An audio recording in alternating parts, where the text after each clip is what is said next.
Hello guys, welcome to timeless tales. നിങ്ങൾ കേട്ടിട്ടുണ്ടോ സൗന്ദര്യവും ഭീകരതയും ഒരേപോലെ ഒളിഞ്ഞിരിക്കുന്ന ഒരു ജീവിയെ പറ്റി?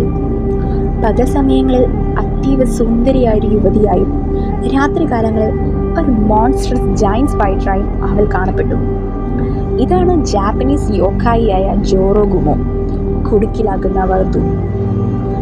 യോക്കായി എന്നത് ജാപ്പനീസ് പുരാണ കഥകളിലെ കുറച്ച് മിസ്റ്റീരിയസ് ക്രീച്ചേഴ്സ് ആണ് കേട്ടോ. ഇതിനെപ്പറ്റി നെക്സ്റ്റ് വീഡിയോയിൽ നമുക്ക് ഡീറ്റെയിൽ ആയിട്ട് സംസാരിക്കാം. എന്നവാ അധികം ലാഗടിക്കേണ്ട, നമുക്ക് നമ്മുടെ സ്റ്റോറിയിലേക്ക് പോയേക്കാം.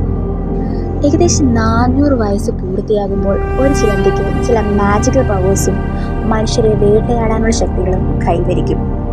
ജോറോഗുമോ അതിമനോഹരികളായ സ്ത്രീകളായി രൂപം ധരിച്ച് യുവാക്കളെ ആകർഷിക്കും. അവളുടെ വരയിൽ ഒരിക്കൽ കുടുങ്ങിയാൽ പിന്നെ ആർക്കും മടക്കമില്ല. അവളുടെ പാട്ടിന് ഇരുമ്പിനെ പോലെ, വിഷത്തിന് പതിയെ ജീവൻ കാർന്നു തിന്നാനുള്ള ശക്തിയും ഉണ്ടായിരുന്നു. ചെറുചിലന്തികളുടെ സൈന്യത്തെ പോലും അവൾക്ക് നിയന്ത്രിക്കാൻ കഴിഞ്ഞിരുന്നു.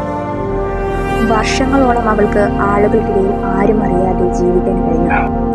തൻ്റെ യഥാർത്ഥ രൂപത്തെ മറ്റുള്ളവരിൽ നിന്ന് മറയ്ക്കാൻ അവൾക്ക് നിഷ്പ്രയാസം സാധിച്ചിരുന്നു. അവളുടെ സൗന്ദര്യത്തിൽ വീണുപോയ ഒരു പുരുഷനും പിന്നീട് ജീവിതത്തിലേക്ക് മടങ്ങി വന്നില്ല.